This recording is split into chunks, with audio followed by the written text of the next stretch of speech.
ಬಂಧುಗಳೇ ನಮಸ್ಕಾರ. ನಾನು ದೇವರಾಜ್ ಅರ್ಕಲ್ಗೂಡು KRS ಪಕ್ಷದ ಅಧ್ಯಕ್ಷ. ಇವತ್ತು ಒಂದು ನಮ್ಮ ಕೊಡನೂರು ಪೋಸ್ಟ್ ಆಫೀಸಿಗೆ ಬಂದಿದ್ದೀನಿ. ಏನಂತಂದರೆ ಒಂದು ಮಾಹಿತಿ ನಿಮಗೆ ಸಾರ್ವಜನಿಕರಿಗೆ ಮಾಹಿತಿ ತಿಳಿಸ್ಬೇಕು.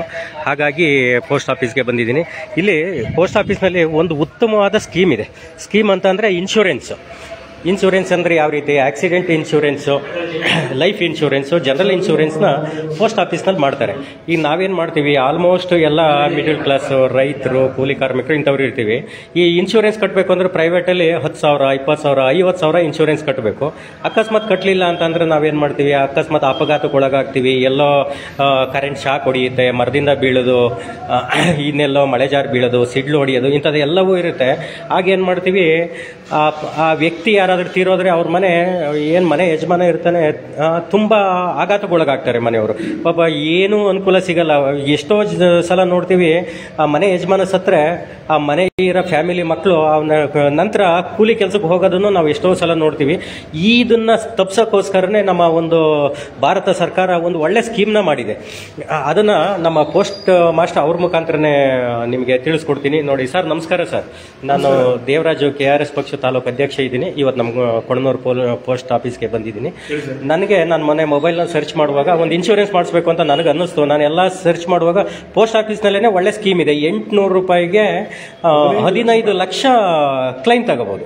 ಅಲ್ಲಿಗೆ ಎಷ್ಟು 18 ವರ್ಷದಿಂದ 65 ವರ್ಷದವರೆಗೂ. ಇವತ್ತು ನಾವು ಜನರಲ್ ನೋಡ್ತಾ ಇದ್ದೀವಿ, ನಮ್ಮ ಹಾಸನದಲ್ಲಿ ಹಾರ್ಟ್ ಅಟ್ಯಾಕ್ ಜಾಸ್ತಿ ಆಗ್ತಾ ಇದೆ. ಇಡೀ ಇಂಡಿಯಾಗೇನೆ ಹೆಸರಾಗ್ಬಿಟ್ಟಿದೆ ಹಾಸನದಲ್ಲಿ ಹಾರ್ಟ್ ಅಟ್ಯಾಕ್ ಜಾಸ್ತಿ ಅಂತ. ಇಂಥ ಟೈಮ್ನಲ್ಲಿ ನೀವು ಇದು ನಿಮ್ಮ ಏನು 799 800 ರೂಪೀಸ್ ಸ್ಕೀಮ್ ಇದೆ. ಯಾರಿಗೆ 2-3 ತರ ಇದೆ ಸರ್, ಹೇಳಿ ಸರ್. ಇದರಲ್ಲಿ 599 ರೂಪಾಯಿದು ಇದೆ, 799 ರೂಪಾಯಿದು ಇದೆ. 599 ರೂಪಾಯಿಗೆ 10 ಲಕ್ಷ ತನಕ ವಿಮಾ ಮೊತ್ತ, 799 ರೂಪಾಯಿಗೆ 15 ಲಕ್ಷ ರೂಪಾಯಿ ವಿಮಾ ಮೊತ್ತ, 5 ಲಕ್ಷದ ವಿಮಾ ಮೊತ್ತ. ಇದಲ್ದೇನೆ ಬರೀ ವಿಮೆ ಮಾಡಿಸೋದು, ಬರೀ ಇವ್ರಿಗೆ ದುಡ್ಡು ಕೊಡ್ಸೋದು ಅಷ್ಟೇ ಅಂತಲ್ಲ. ನಮ್ಮ ಡಿಪಾರ್ಟ್ಮೆಂಟ್ ಅಲ್ಲಿ ಈಗ IPBP ಅಂದ್ರೆ ಇಂಡಿಯನ್ ಪೋಸ್ಟ್ ಪೇಮೆಂಟ್ ಬ್ಯಾಂಕ್ ಅನ್ನೋ ವ್ಯವಸ್ಥೆನಲ್ಲಿ ಪ್ರತಿಯೊಬ್ರು ಅವ್ರು ಇರೋಂತ ಜಾಗದಲ್ಲಿ ಅವರ ತಮ್ ಇಂಪ್ರೆಷನ್ ಎಂದರೆ ಬೆರಳಚ್ಚಿ ಕೊಟ್ಟು ಇನ್ಶೂರೆನ್ಸ್ ಮಾಡ್ಕೋಬಹುದು.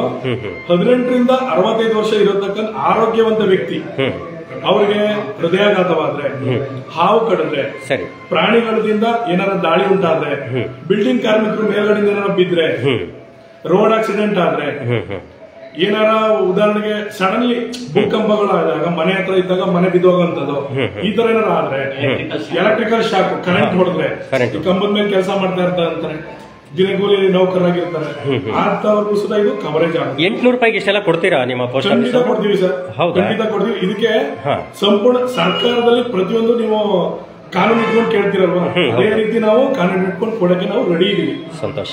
ಜೊತೆಲಿ ಸರ್ಕಾರದ ಈ ಉದ್ದೇಶ ಆಗಿರೋದ್ರಿಂದ ನಾವು ಯಾವ್ದೇ ರೀತಿ ಅಡ್ವರ್ಟೈಸ್ಮೆಂಟ್ ಮಾಡಕ್ ಆಗ್ತಿಲ್ಲ. ನಿಮ್ಮಂತವ್ರಿಂದ ಇದು ಅಡ್ವರ್ಟೈಸ್ಮೆಂಟ್ ಆದ್ರೆ ನಮ್ಗೆ ಇನ್ನೂ ಒಳ್ಳೇದು. ಇಲ್ಲ, ನನಗೂ ಇದ್ರ ಬಗ್ಗೆ ಮಾಹಿತಿ ಇರಲಿಲ್ಲ. ನಾವು ಹಲವಾರು ಕಡೆಗೆ ತಿರುಗ್ತಾ ಇರ್ತೀವಿ, ಎಲ್ಲ ಆಫೀಸ್ಗೆ ಹೋಗ್ತೀವಿ, ನಮ್ಗೇನೆ ಮಾಹಿತಿ ಇರಲಿಲ್ಲ. ಅಂದ್ರೆ ತಪ್ಪು ನಮ್ದೇನೆ ಇರ್ಬೋದು, ನಾವು ತಿಳ್ಕೊಂಡಿಲ್ಲ. ಹಾಗಾಗಿ ಇವಾಗ ನಾನು ನೋಡಿದಾಗ ಗೊತ್ತಾಯ್ತು ಇಂತ ಒಳ್ಳೆ ಸ್ಕೀಮ್ ಇದೆ ಅಂತ. ಇದು ಜನರಿಗೆ ಅನುಕೂಲ ಆಗುತ್ತಾ? ಖಂಡಿತ ಆಗುತ್ತೆ ಸರ್, ಖಂಡಿತ ಆಗುತ್ತೆ. ಬರೀ 15 ಲಕ್ಷ ಕೊಟ್ಟು, 5 ಲಕ್ಷ ಕೊಟ್ಟು, 10 ಲಕ್ಷ ಕೊಟ್ಟು ಈ ತರ ಅಲ್ಲ.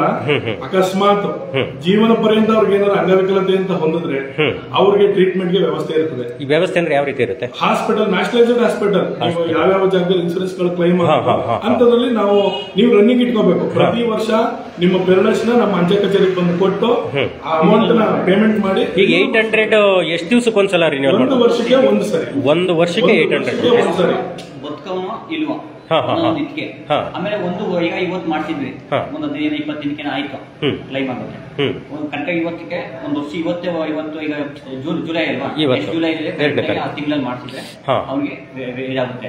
ಅದು ಡೇಟ್ ಎಕ್ಸ್ಪೈರ್ಡ್ ಆಯ್ತು ಅಂದ್ರೆ ಲ್ಯಾಪ್ಸ್ ಆಗಲ್ಲ, ಅದ್ರೊಳಗಡೆ ಬಂದು ನಾವು ಮಾಡಿಸ್ಕೋಬೇಕು, ಕ್ಲೈಮ್ ಆಗಲ್ಲ. ಈಗ ಡೆತ್ಗೆ 15 ಲಕ್ಷ ಕ್ಲೈಮ್ ಬರುತ್ತೆ. ಅಕಸ್ಮಾತ್ ಏನಾದ್ರು ನಾವು ಹಾಸ್ಪಿಟಲ್ ಏನೋ ಒಂದು ಆಕ್ಸಿಡೆಂಟ್ ಆಯ್ತು, ನೋವಾಯ್ತು, ಏಟಾಯ್ತು, ಆಸ್ಪತ್ರೆಗೆ ಹೋದ್ವಿ, ಇದು ದುಡ್ಡು ಕೊಟ್ಟು ಮಾಡ್ಬಿಟ್ಟು ಆಮೇಲೆ ಇನ್ಶೂರೆನ್ಸ್ ಕ್ಲೈಮ್ ತಗೋಬೇಕಾ ಇಲ್ಲ ಕ್ಯಾಶ್ಲೆಸ್ ಮಾಡ್ತೀರಾ? ಮೆಡಿಕಲ್ ಕ್ಲೈಮ್ ಅಂತ ಇರುತ್ತಲ್ಲ ಸರ್, ಆ ವ್ಯವಸ್ಥೆ ಇರುತ್ತದೆ ಇದ್ರಲ್ಲಿ. ಜೊತೆಲಿ ನೀವೇನ್ ಮಾಡ್ಬೇಕು ಅಂತಂದ್ರೆ ಅದು ಪ್ರೆಸೆಂಟ್ಲಿ ರನ್ನಿಂಗ್ ಇಟ್ಕೊಂಡಿದಾರ ರನ್ನಿಂಗ್ ಇರುತ್ತೆ ಚೆಕ್ ಮಾಡ್ಕೊಂಡು ಸರಿ ಮುಂಚಿತವಾಗಿ ಅದು ಅಪ್ರೂವ್ ಮಾಡಿಸ್ಕೊಂಡು ಹಾಸ್ಪಿಟಲ್ ಹೋಗಿ ಅಡ್ಮಿಟ್ ಆಗ್ಬೇಕು. ಇಲ್ಲ ಸಡನ್ಲಿ ಏನೋ ಅನಾಹುತ ಆಗೋಯ್ತು ಅಂತ ಆಸ್ಪತ್ರೆಗೆ ಜವಾಬ್ದಾರಿ ಇರುವಂತಕ್ಕಂಥ ವ್ಯಕ್ತಿಗಳು ಚೆಕ್ ಮಾಡಿಸ್ಬೇಕು ಅಂಚೆ ಕಚೇರಿಗೆ ಬಂದು ಕ್ಲೈಮ್ ಇದೆಯಾ, ಕಾರ್ಡ್ ರನ್ನಿಂಗ್ ಇದೆಯಾ ಚೆಕ್ ಮಾಡ್ಬೇಕು. ಅಲ್ಲ ನಾನು ಕೇಳೋದು ದುಡ್ಡು ಕಟ್ಟಿ ಏನು ಕ್ಲೈಮ್ ತಗೋಬೇಕಾಗಿಲ್ಲ, ಅಲ್ಲೇ ಕ್ಯಾಶ್ಲೆಸ್ ದುಡ್ಡೇ ಬೇಕಾಗಿಲ್ಲ. ಇನ್ಶೂರೆನ್ಸ್ ಕರೆಕ್ಟ್ ರನ್ನಿಂಗ್ ಇದ್ರೆ ಹಾಸ್ಪಿಟಲ್ ಇನ್ಶೂರೆನ್ಸ್ ಫೆಸಿಲಿಟಿ ಇದ್ರೆ ನಾವೇನು ದುಡ್ಡು ಕಟ್ಟೋದೇ ಬೇಕಾಗಿಲ್ಲ. 2 ಲಕ್ಷದವರೆಗೂ ಟ್ರೀಟ್ಮೆಂಟ್ ಮಾಡ್ತಾರೆ. ಬಹಳ ಸಂತೋಷ ಸರ್. ಅದು ಬಿಟ್ರೆ ಬೇರೆ ಇನ್ನೇನು ಬೇರೆ ಸರ್? ನಾನು ಹೇಳೋಂಥದ್ದು ಶಿಕ್ಷಣ ವ್ಯವಸ್ಥೆ. ಈಗ ಉದಾಹರಣೆಗೆ ಮರಣ ಹೊಂದಿದ್ರೆ ಪ್ರತಿಯೊಂದು ಹೇಳಿ ಹೇಳ್ತೀನಿ. ಅಪಘಾತ ಸಾವು ಸಂಪೂರ್ಣ ವಿಮೆ 15 ಲಕ್ಷ. ಸರಿ. ಯಾರಿಗೆ ನಾಮಿನಿ ಆಸ್ಪತ್ರೆ ನಗದು ನೀವು ಯಾರು ನಾಮಿನಿ ಕೊಟ್ಟಿದ್ದೀರಾ ಅದಕ್ಕೆ 10 ದಿನದೊಳಗೆ ದಿನಕ್ಕೆ 1,000 ದಿನಕ್ಕೊಂದು 1,000. ಆಕಸ್ಮಿಕ ಹೋಯ್ತಾರಲ್ಲ ಅದಕ್ಕೆ 1,000 ಒಳಗಿನ ವೆಚ್ಚ, ಒಳ ರೋಗಿನ ವೆಚ್ಚ 50,000 ಕವರೇಜ್ ಆಗುತ್ತೆ. ನಾವು ಇನ್ ಪೇಷಂಟ್ ಆಗಿ ಅಡ್ಮಿಟ್ ಆದ್ರೆ 50,000 ರೂಪಾಯಿ. ಶಾಶ್ವತ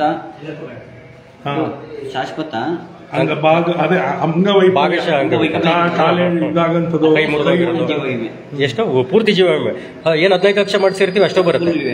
ಸಂತೋಷ. ಶಿಕ್ಷಣ ನಿಧಿ ಮಾನಸಿಕ ಒಬ್ಬ ಮಗನಿಗೆ 1 ಲಕ್ಷ ಎಜುಕೇಶನ್ಗೆ, 1 ತಿಂಗಳಿಗೆ, 1 ವರ್ಷಕ್ಕೆ